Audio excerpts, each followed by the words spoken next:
Welcome to episode 60 of Rubbish Talk with myself, Alistair Meldrum. And myself, Jane Bond. It's still not sounding any better, Jane. This is the longest running cough and cold forever. I know, it's just awful. Lost my sense of smell now, which is a bit worrying. I've never had that before. It's really strange. But anyway, we're moving on. So this week we have Alex Collman, who works for an organisation called SoilEx. So more about Alex later on. And as usual, a bit of news from Jane and myself. So what we got first, Jane? Well, I've got the bit about plastic bags. Because we went into it costs you 5p for a plastic bag to buy a plastic bag from the shops.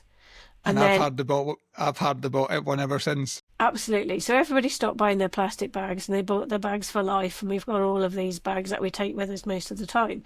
And that was brilliant. And that reduced the plastic bags by around 98% or something like that. So it was absolutely amazing. But now what's happening is we're getting more and more deliveries are in plastic bags. So almost 7 billion plastic bags will be used for UK deliveries by 2030. So that's not, so we've got one side going down and one side going up rapidly. So I think we should be starting to charge people this 5p. But then I suppose if we charge people 5p, we need to find alternatives for these plastic bags. Is it cardboard boxes or what's the alternatives? It's not quite the same. I don't think it'd have the same impact though, is it? Because if you just saw if you're buying something online and you just saw an extra 5p for a bag, you would just tick yes, wouldn't you? Yeah, you would. Whereas if you're standing at a checkout, it's more a physical, there's no way I'm buying this. I don't know, it just seems... Interesting. Well, yeah, according to the analysis, over 1 billion plastic bags will end up in landfill or burned annually by 2030. 1 billion plastic bags. It's a bit... you don't think about it, do you? You think about it when you go to the shops, but then you get all your stuff from Amazon or wherever you get it delivered from. But, yeah. The UK government now pushing out reminders to retailers about the ban on disposable vapes coming out on the 1st of June. So they're telling shop owners to reduce their stocks because come the 1st of June, they're no longer going to be able to sell disposable vapes. It's still horrendous. I always think the figures are amazing that Material Focus did. An estimated 8.2 million vapes are thrown away littered every week. That's just bonkers. I think Material Focus posted something about a disposable vape that's got earpods to it, and it's like, why? It's got earpods. Why would you do it? And then some and then you see some of them have been made out to look as if they're rechargeable, but they're not rechargeable, and all sorts of nonsense on. So I think it'll be interesting about how this is actually enforced come the 1st of June ban. Yeah, because it doesn't look like you go into the shops and it's still there. They're still there, aren't they? Well, I'm assuming all the shops aren't going to be able to run down all their stock before the ban. So I'm presuming there's going to be a huge disposal issue for some of the shops. They've got some of the old stock and then can't sell it. Yeah, so hopefully it's a step in the right direction at least. Yeah, hopefully. And did you see that fire? The one in North Lanarkshire at the beginning of last week. And it was another waste facility. Did not take off in terms of burning, but it's Muck Environmental Solutions. I remember being involved with Muck Environmental Solutions when I was working for SEPA for the Vibes Environment Business Awards, because they were amazing because they took the toner cartridge recycling and broke everything down, and they used the sort of inks for toners and powders and paints and things like that. So yeah, it's just such a shame that these things. It looks like this, people were actually hurt as well in the hospital. Yeah, people injured as well. So hopefully they're well. So yeah, not good. Not good that there's been another fire, but it's a regular occurrence. We did this story, but there was a BBC report about the tyres being exported to India and being disposed of incorrectly, and it now turns out the Environment Agency is now doing a full audit and review. But I go back to my point when we talked about last time that sometimes sectors need to take a bit of responsibility. The car industry, the tyre industry needs to take responsibility for the waste they produce. And Yeah, they seem well, to absolutely.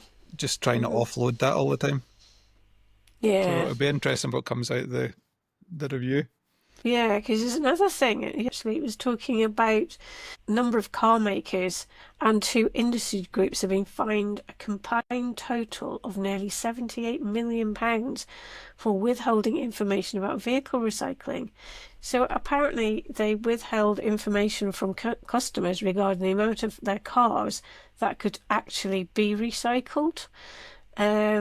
So they weren't going to tell anybody because perhaps it's actually not very much of their cars that could actually be recycled. So 78 million probably for BMW, Ford, Jaguar, Land Rover, all of these brands. Probably perhaps between them is not that much, but at least they tried. It's still a chunky enough number. It's interesting, Jane. I've been doing the Growth Advantage programme course at University of Strathclyde in Glasgow, and one of the ladies in the course produces high quality plastic components, and a lot of our market is supplying into the car industry. And the last week when I was in the course, we got discussing putting recyclate into the material, using producing these products with recycled content. And she said they can do it, but basically none of the car manufacturers will do it. Really? They'll just not accept the it's a bit like what the food retailers say when you're trying to push using recycled content in products. It's like they don't want to take the risk. So it's back to this demonstrating that the recycled material can be the same quality as the virgin material. Yeah, But it needs, to me, that needs a bit of a driver. That needs somebody to say you've got to introduce a recycled content into the mix. Absolutely. But it was really interesting chatting to her just about just they can do it physically. They can do it. They've got the resources to do it, but just their customers just weren't interested. Yeah, which was a bit disappointing. Yeah, it's a lot of the people have got this. Oh well, it's got to be virgin because it's better. But that doesn't mean to say it's better.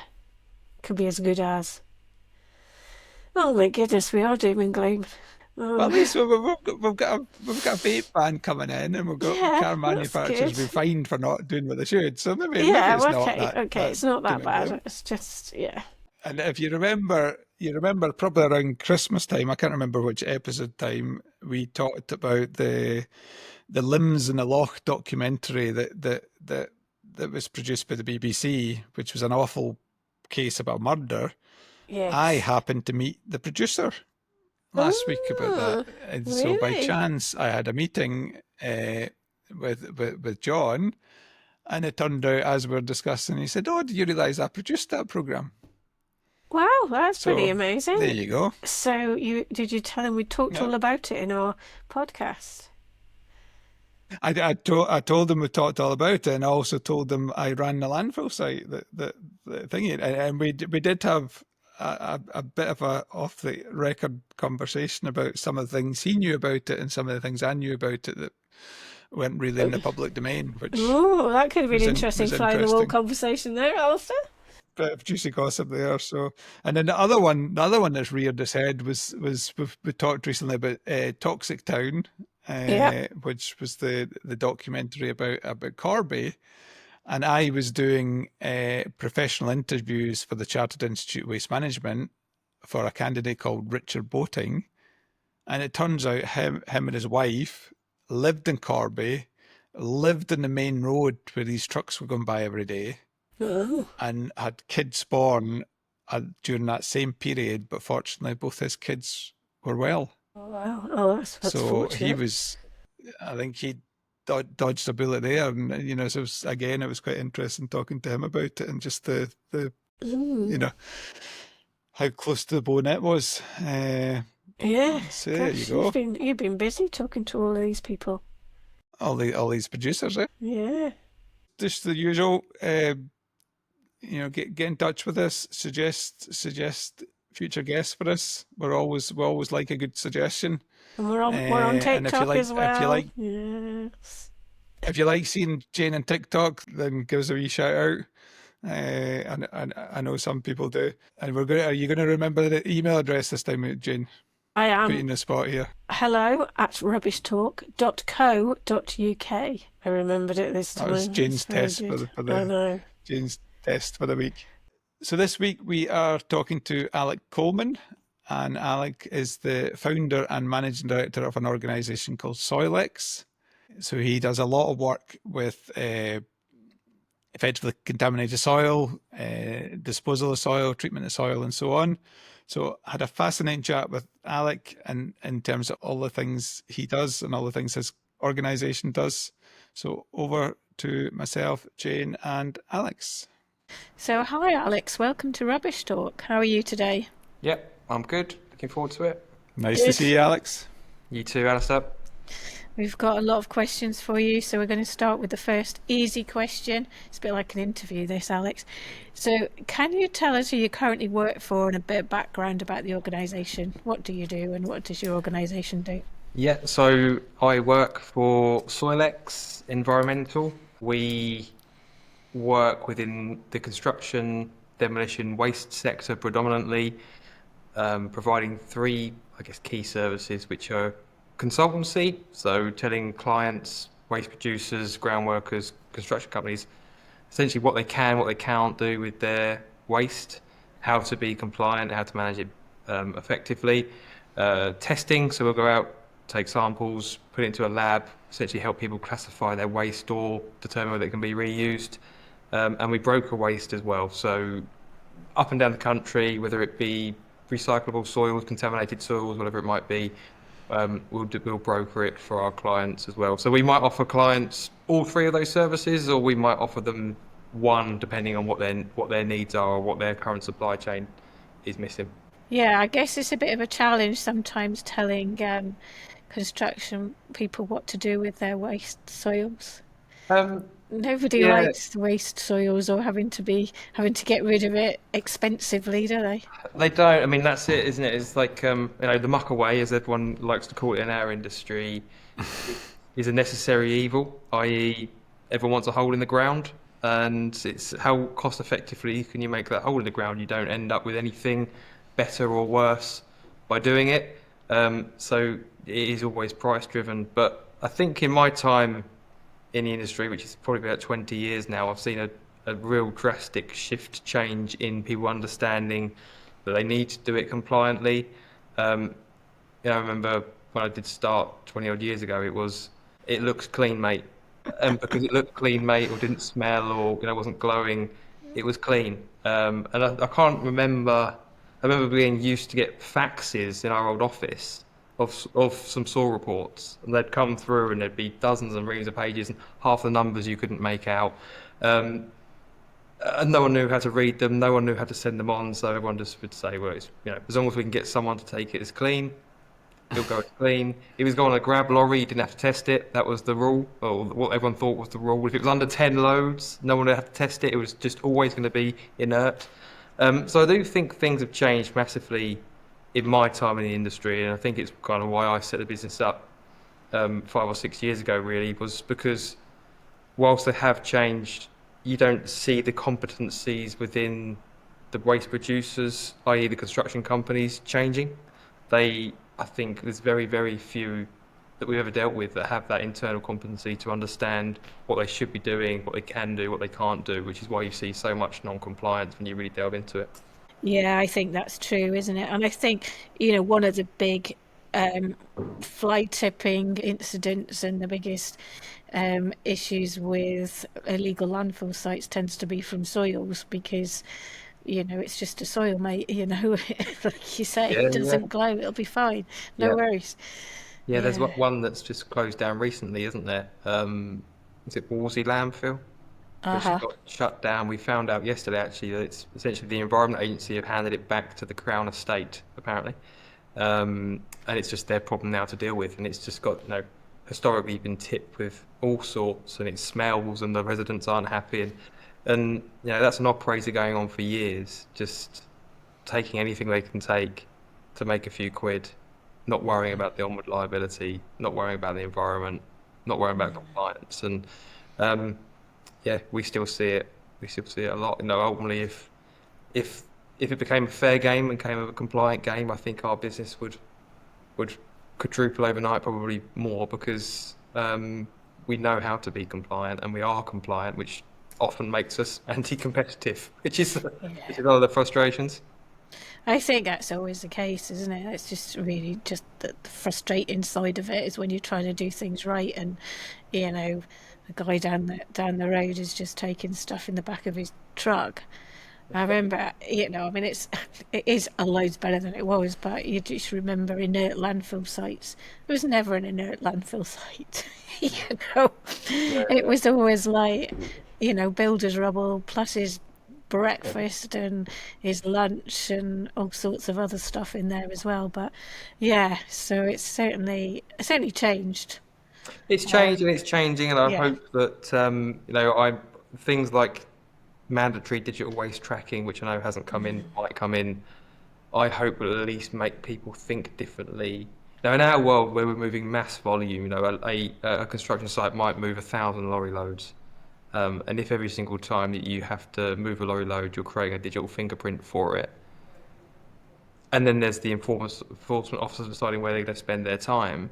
They're going to spend their time on the 1,000 loads and not the one load that's downloaded from a site. And what I'd like to think is that will drive a behaviour from the client and from the main contractor side to say, well, we know now we're likely to get a knock on the door. And so we can't hide behind the fact that our subcontractor's taken all risk and our subcontractor's taking it off for us for a fixed price, and we're not too worried about where it's going. And it won't be that the subcontractor is just trying to find anyone and any place that will take it at the lowest possible price. They'll need to drive that compliance piece. Now, I'm not naive enough to think that will happen overnight, but again, I think it's just another step along the change to waste being managed in a better way. It works both ways, Alex, as well, isn't it? Because potentially for some sites there's huge savings with doing the right classification, as much as there's huge costs. I think absolutely, especially on what might be classed as a contaminated site. If you have that competency and you have that knowledge of how classification really works, and you're not just relying on a site investigation done 3 years ago that tested 5 samples and they all came back as hazardous, yes, there can be some massive savings. And we found companies absolutely ginormous savings through essentially spending some money and having some foresight to do things ahead of time, to then say, okay, well, we now have a strategy for managing something in a better way. So absolutely, it can work both ways. It's not compliance isn't always a route to more cost, for sure. Have you had time to watch Toxic Town yet? We actually watched it this week. I kind of caught the back couple of episodes. But interestingly, one of my colleagues lives very close to Corby, so it was of a real interest to her. But interesting, wasn't it? And I think that's the point, isn't it? I think is our industry doesn't quite understand that increased levels of a contaminant generally could cause a problem down the line. Because sometimes soil looks like soil. Elevated, you can have hugely elevated levels of something in there that, unless it's asbestos or unless it's a hydrocarbon where it's odor or it's black, everything looks the same. Yeah. You tell I got a person on site, there's elevated levels of metals in there.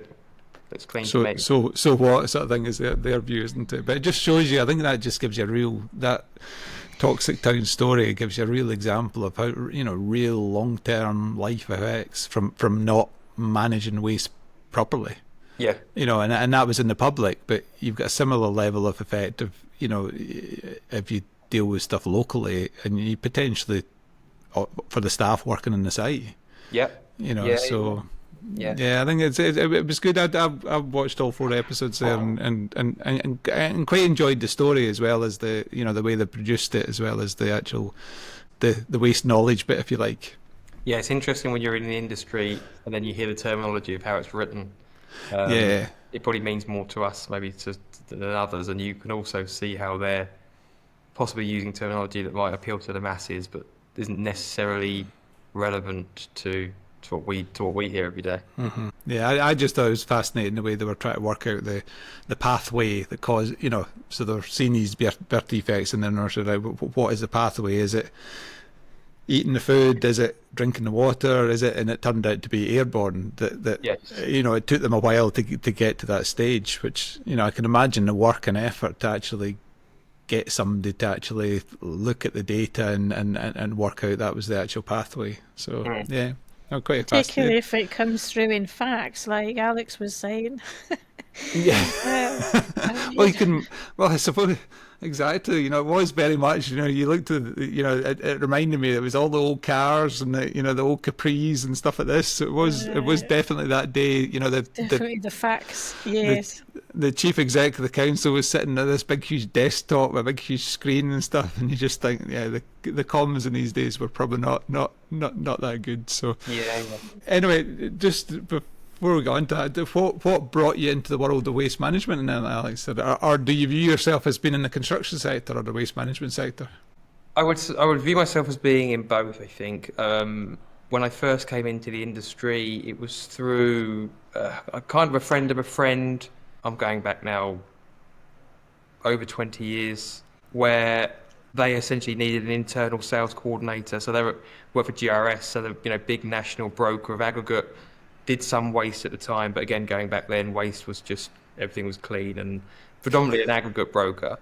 So it was an office job that I needed, and I felt like a millionaire because I was earning a salary and all that kind of stuff. And I worked there over 2 periods for about 15 years, and in the kind of back half of that time was asked to look at improving their competency and their compliance within moving waste, because again, I think because the industry was changing, because of the needs of a business that size were changing, they needed to have someone who was ensuring that the waste they were moving, and it was significant amounts, was done in a compliant way. Now, they were a waste broker, and they had salespeople, internal people picking up the phone to hauliers and tips saying, "Can you take it?" And everyone was saying yes, and it's, what's our checks and balances?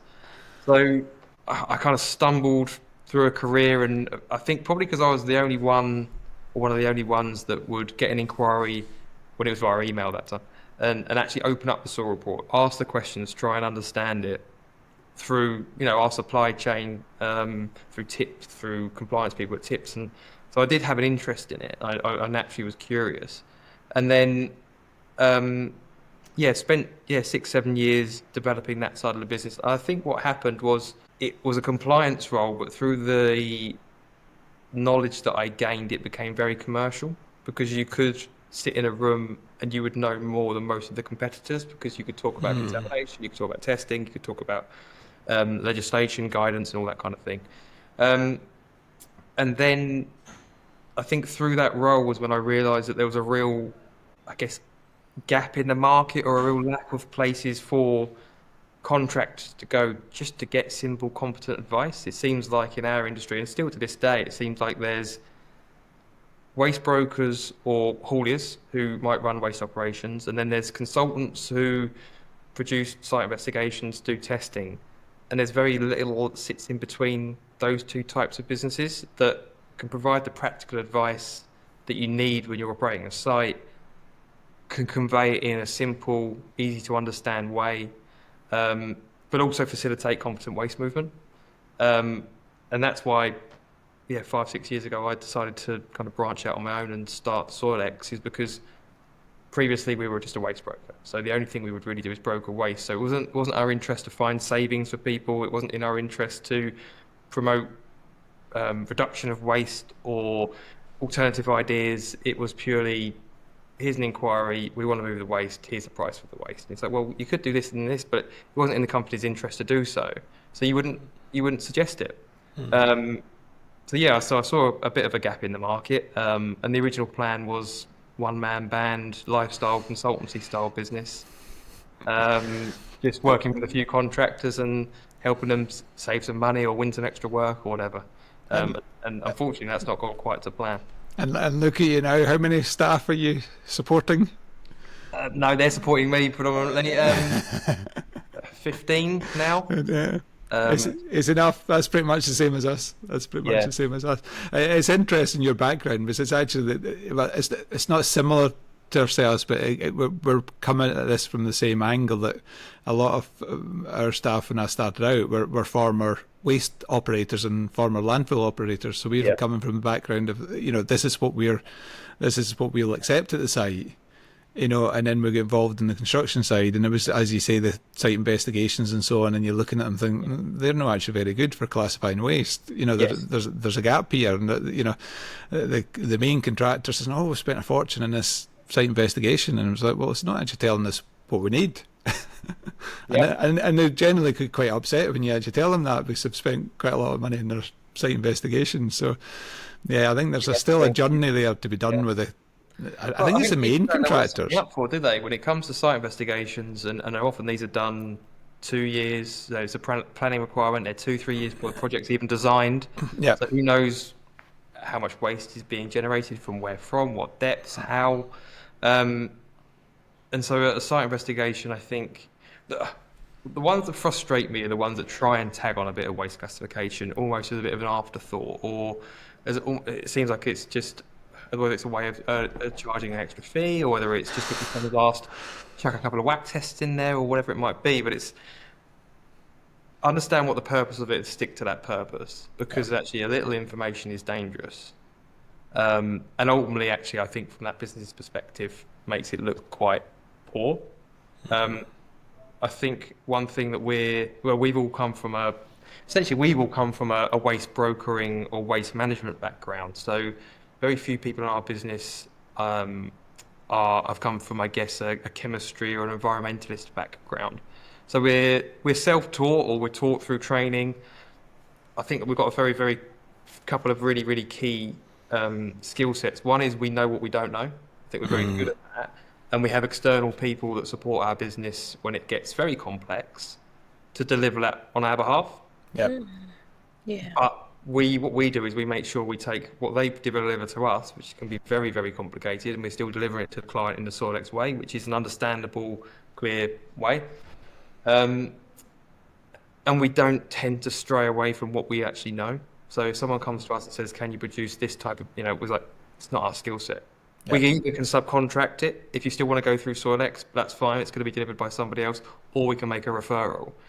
But it's when you see, and we see it all the time, these big consultancies that are decent at site investigations, decent risk to human health, geotech stuff, but then they try and add in the waste. And clearly when you read it and when you look through it, there's a genuine lack of understanding. And some of the ones, I don't know, if you ever follow me on LinkedIn, I'm really keen always to pick up on the errors. And I never name names, but I always like to pick up on the errors. And some of them you see are, it's professional negligence at times.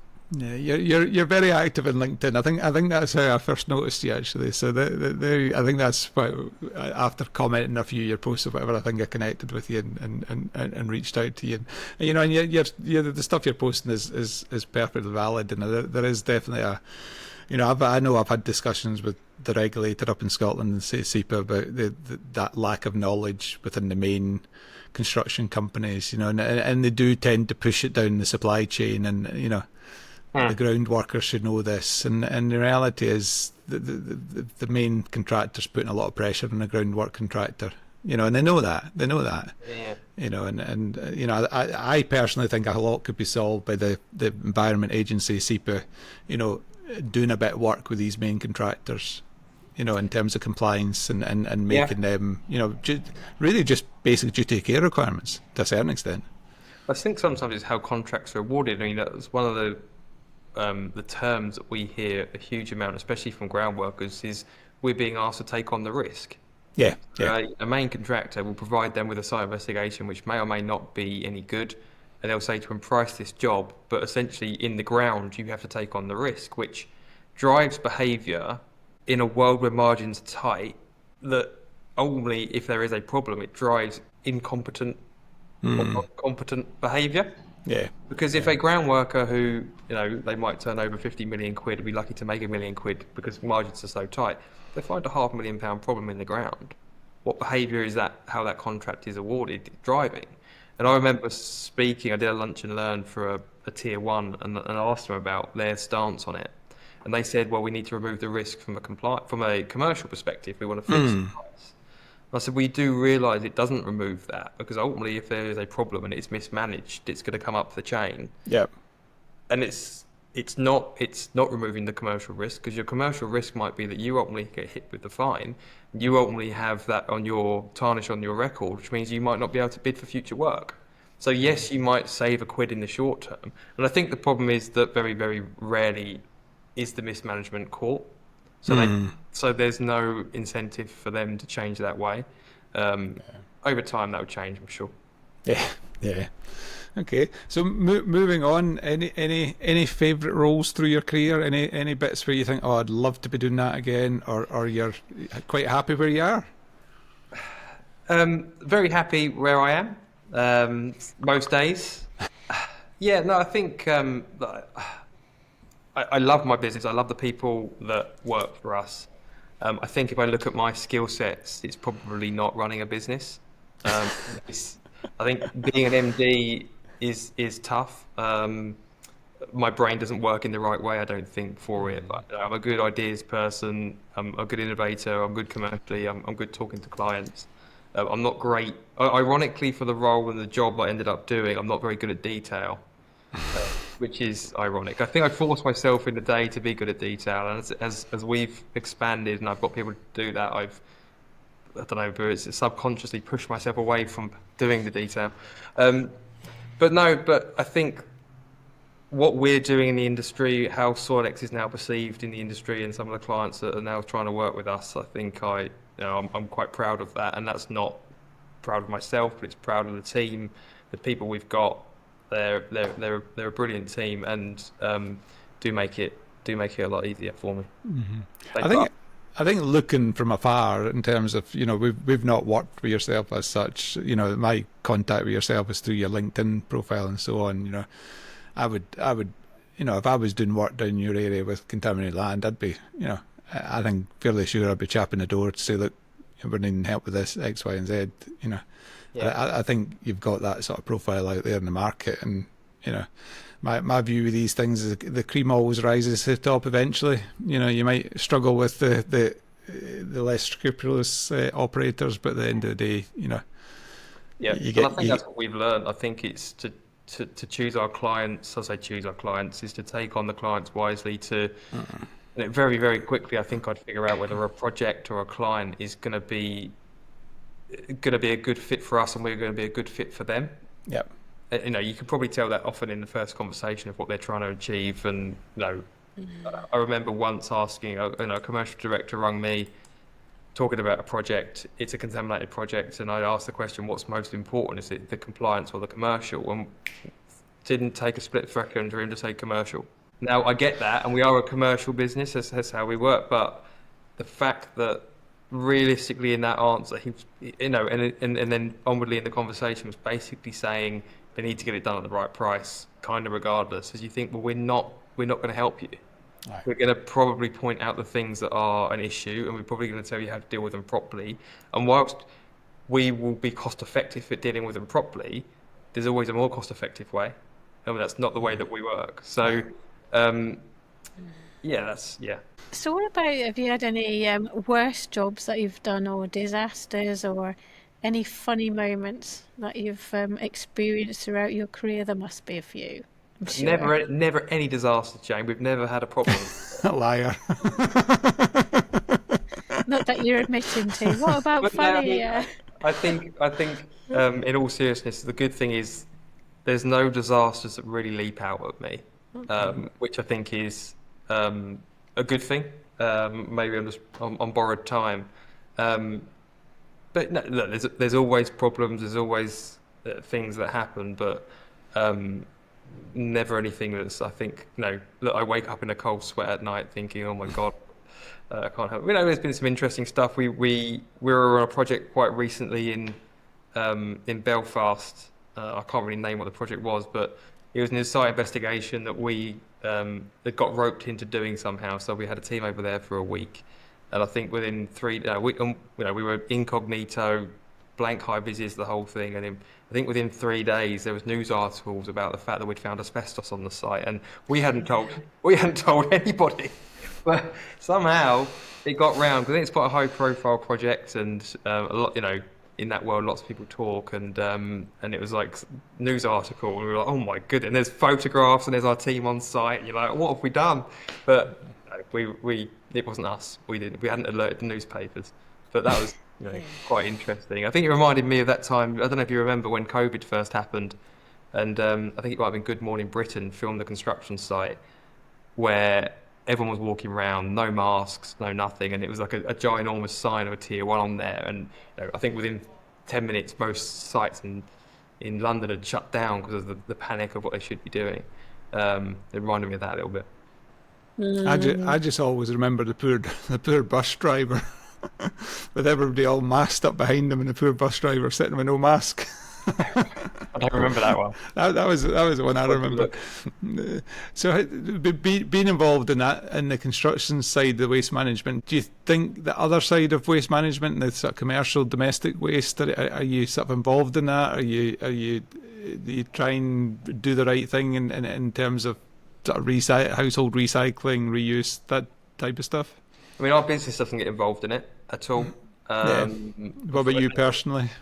Me personally, we separate our bins, and and we do that in the office. We're very good at that in the office, and we've just simple things. So we've just designed a soil sampling box. So if someone wants to take a soil sample themselves, we can send them a nice box kit. But we've made sure we wrote on that box, "Do not destroy," can be reused. We've organised it so our lab unpacks the box neatly and tidily. We go and collect them every fortnight or whatever, and then we can reuse them. And what that means is the next time we send someone a box out, it might be a bit dirty or it might be a little bit beaten up, but it means that we can reuse that, to design a reusable cardboard and recyclable cardboard and bits like that. So in our world, especially in the testing world, there's a huge amount of consumables that you use, as I'm sure as you guys know, which you're using once, you're throwing it away, and it's like, okay, well, we were doing it this way. We're doing our SOP on how we're going to use our rapid testing kit in a certain way. When you read the SOP from the manufacturer, it's use a new container every single time. We think, well, we could be running 20 tests, 30 tests a day, and it's waste. So we know, well, we're going to use a stainless steel container, and we're going to wash it every single time. So we get representative results, but we're not going to throw something away. And that could save 600, 800, 1,000 items a year being thrown away just by that kind of one small change in our business. So that we're a waste management business, and I think that therefore by definition we're dealing with a lot of waste. The one thing I think that's good about our industry, and I think often I think almost always it's driven by commerciality, is it'll always be recycled or recovered wherever it can. Very little landfill, and no, that's the benefit of things like landfill tax, is it does drive behaviour because it's the most expensive way of doing things. So someone's always looking for a recycling option, and the industry is always looking to innovate to try and find what those are. So when we look at our landfill diversion rates for what you supply to customers, is always very, very high, which I think most of the industry probably is. We're certainly not unique in that way. Do you have a totally side question here for you? Do you have a lot of access to soil wash plants in central Scotland? We are the most dense population for wash plants in any place in the world. Really? in central Scotland. There's about 12 or 13 of them, and to a certain extent they're probably all fighting for the same work, but there's interesting discussions going on here at the moment about, so these wash plants are basically producing sand, aggregate, and then a filter cake, which could be a clay replacement if you like. But there's discussions about whether they're, so in terms of the regulator, if you're going to take soil and restore a site, that's classified as recycling. So is a soil wash plant. And the operators are saying, well, surely we sit out a little bit further up the hierarchy than, just restoring a site. Which brings right in the value. So there's some discussions going on at the moment about, but there's no mechanism to show that in the legislation or anything at the moment. So be interested in your thoughts on whether, first of all, if you get access to them, and second, thoughts on that type of thing. Yeah, I mean, it's very regional in terms of the wash plant world, and I think a lot of that is driven by geology and the nature of the ground that's ultimately likely to be excavated. But yeah, I mean, when we're looking at sites, when we're testing sites, we're always looking at the physicality of that material, and is it granular? Is it sandy? Is it stony? Could it be washed? Can it be recycled? Again, often that's driven commercially, but I think that is something, again, I think we've got very, very good at as an industry, is looking at ways where the circular economy can be promoted.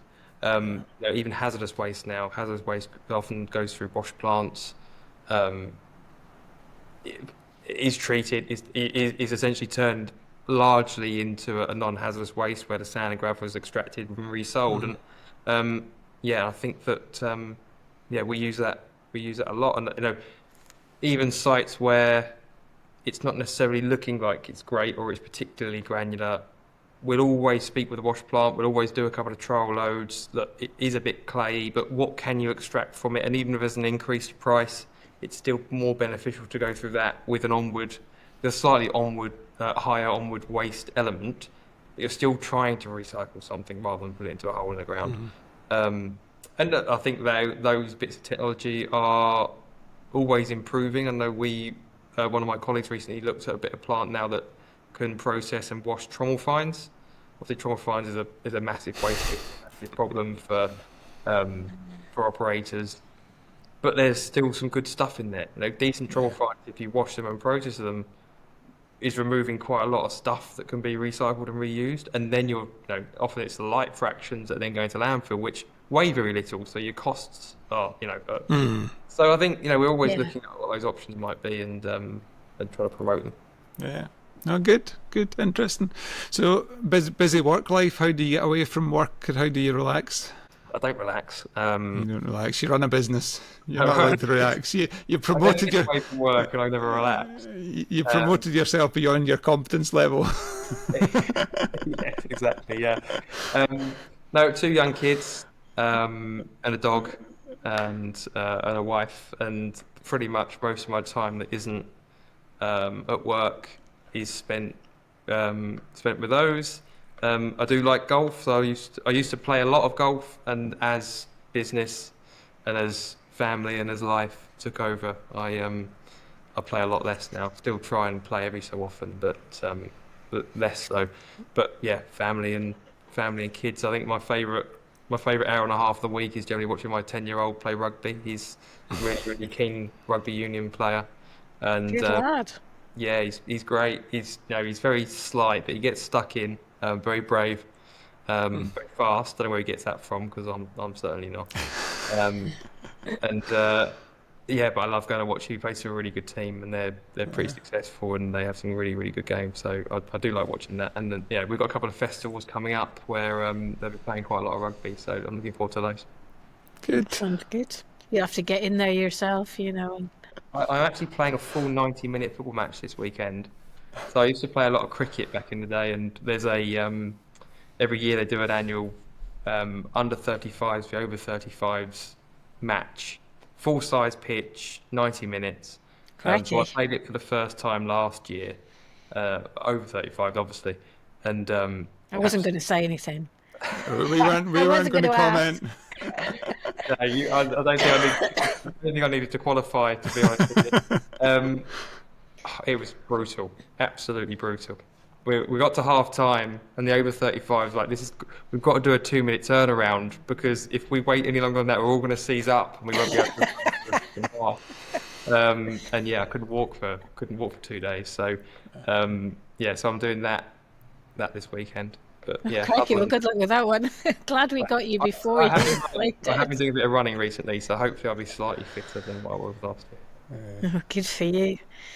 So, what about your current role? You obviously set up the business in SoilEx. Where do you see it? Where do you see it going, and in yourself going with it?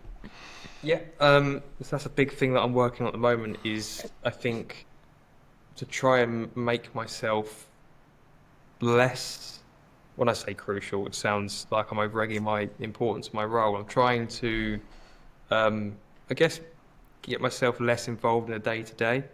And a lot of that is not through the competency of the team, but it's the competency of me to delegate and pass stuff on. Or I think in the business, having the systems and processes where it's easy to pass stuff on. So we're doing a big thing at the moment in our business around proper roles and responsibilities, everyone focus on what they should be focusing on, having proper systems and processes. And I think that's what, when you speak to people that know what they're doing, I think it's quite a common journey of a business, especially when you've kind of grown relatively quickly in terms of people and size, that it's all hands on deck to survive.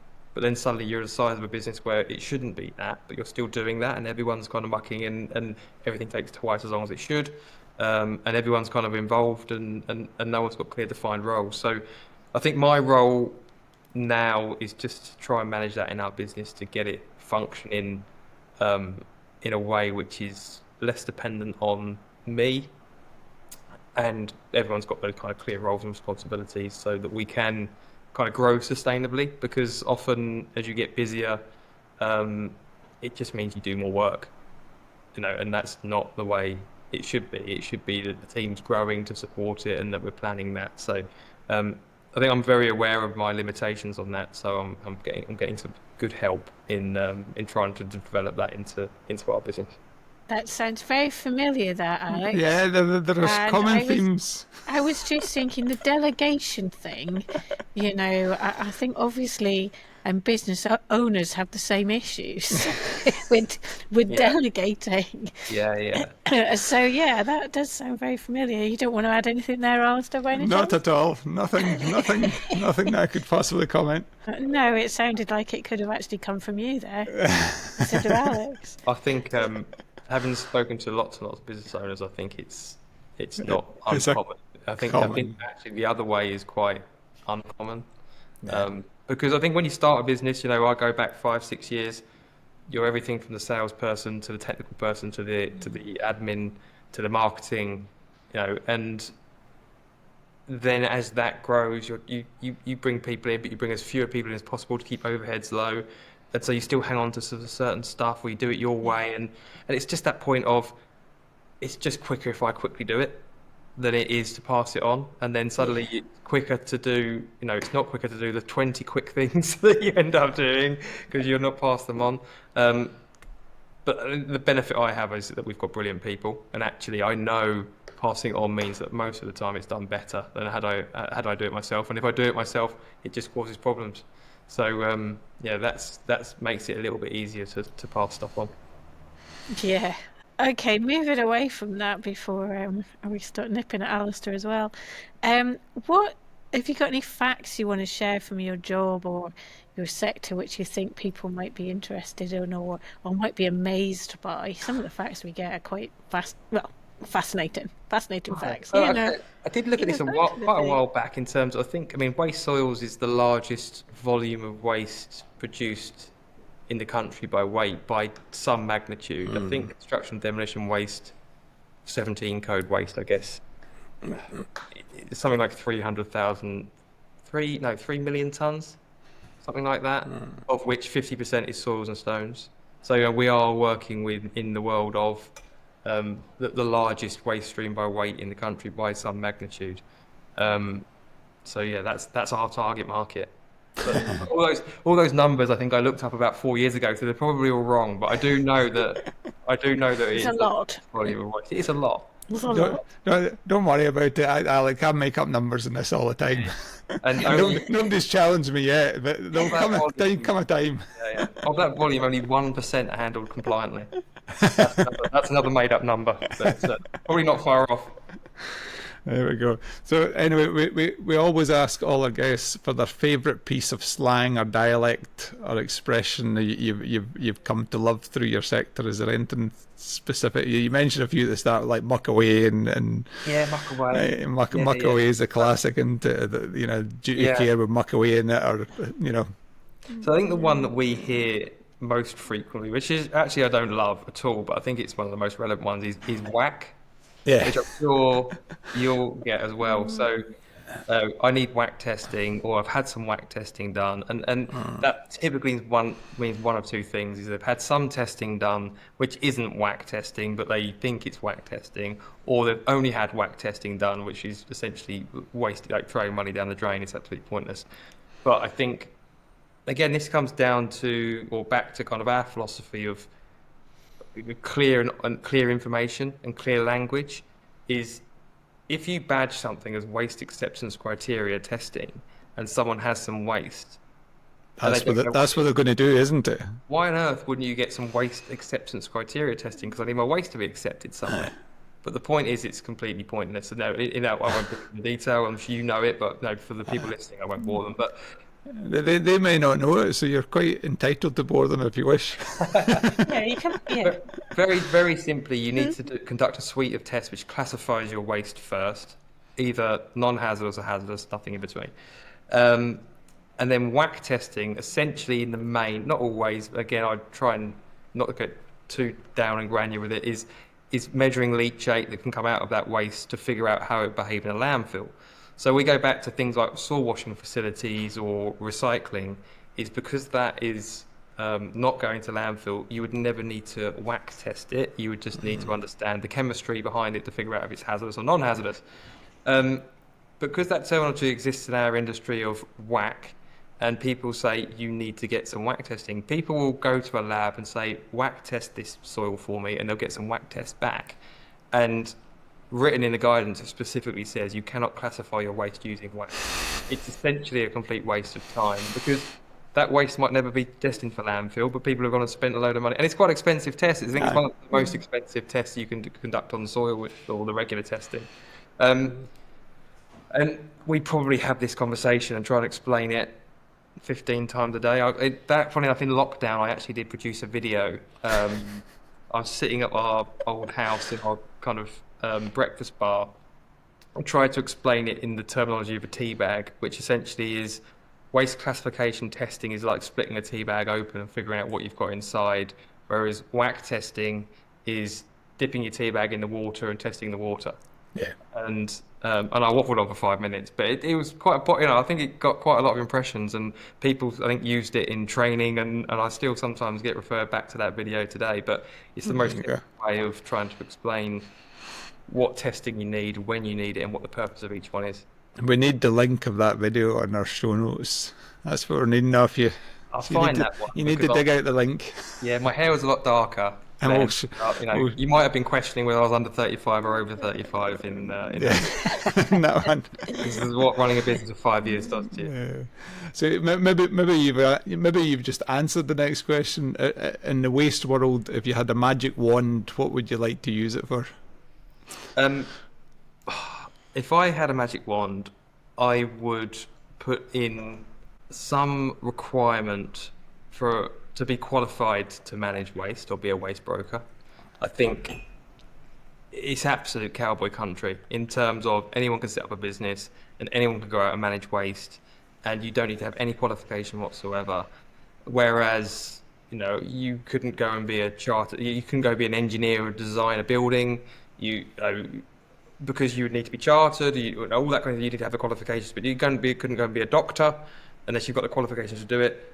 But one of the biggest industries in our country, i.e. waste management, essentially you can start a business up tomorrow and say, right, I'm now a waste broker. For 155 quid, go and buy a waste carrier's broker's license from the Environment Agency with absolutely no checks and balances whatsoever. And you can start a business, which is exactly what I did, by the way. But that said, there was competency there. Now, I'm a chartered waste manager, and we've got chartered waste managers in our business, which kind of demonstrates some professionalism. But we don't need that. We have that because it shows our dedication to what we do. It also does help if people ask, well, what are your qualifications? When we're sitting in front of tier ones telling them what they should be doing, they kind of say, well, how do you know? You can say, at least you can say we're a chartered waste manager. But 95% of the industry, are people who might run trucks. By default of running trucks, they might be brilliant at running trucks, but they become a muck shifter, or buys a landfill or a recycling operation, and they become a muck shifter. Yeah. But there's no, there is no competency or there is no qualification for doing that. And I think that I think that's a concern because it's why so much waste is mismanaged. Yeah. No, good point. one. Like that one. Last question, be glad to hear, Alex, is what advice would you give to the younger generation coming into the sector? You know, if somebody sees you and thinks, I want to do that job that Alex, I want to own my own business like Alex, what would you say? What advice would you give them? I'd say don't. It's not the attitude, Alex. Oh, right, okay. What was after? Go and get a job in a far more glamorous industry. No, I think the one piece of advice that I remind myself and my team always is don't assume that you know everything, and always be inquisitive, always try and learn, because in our world there's so much guidance, there's so much legislation, there's so much technical information behind what we're doing. Yeah. That you can never know it all. And like I said earlier, we're very good at knowing what we don't know. And we're very good at then finding the people that do know and utilising them within our business. But it doesn't mean we should try and stop learning. And I think that ethos in our business means that we can always add value to the clients, and always enlighten what they could, and the more aware you are of things like legislation, compliance, the more you're then aware of, well, how something could be reused or sustainably reused or what your options might be. And if you don't know what those are, then essentially someone has a waste and you say, well, I'm not really sure, so we'll just deal with it as a waste. You say, well, actually, do you know what? You could do X, Y, Z, and you could suddenly have a material on your hands and you could reuse it and save yourself a load of money. So I think always be inquisitive, never think that you know it all. And keep asking, and keep meeting a network, keep meeting people, because every conversation you have is always enlightening, because everyone's got different experiences, different levels of knowledge, different nuggets that they can share with you. And every time I have a conversation with a peer in the industry, it's always great, and I love it. And I think that we can share a little bit, and they can share a little bit, and everyone's a little bit better for it. Yeah, no, I would agree with that one. That sounds like a perfect message to end on, Alex. Thank you very much for your time. I knew it'd be a great chat, so thank you. Yeah, thank you. Yeah, no, I really enjoyed it. Thanks for having me.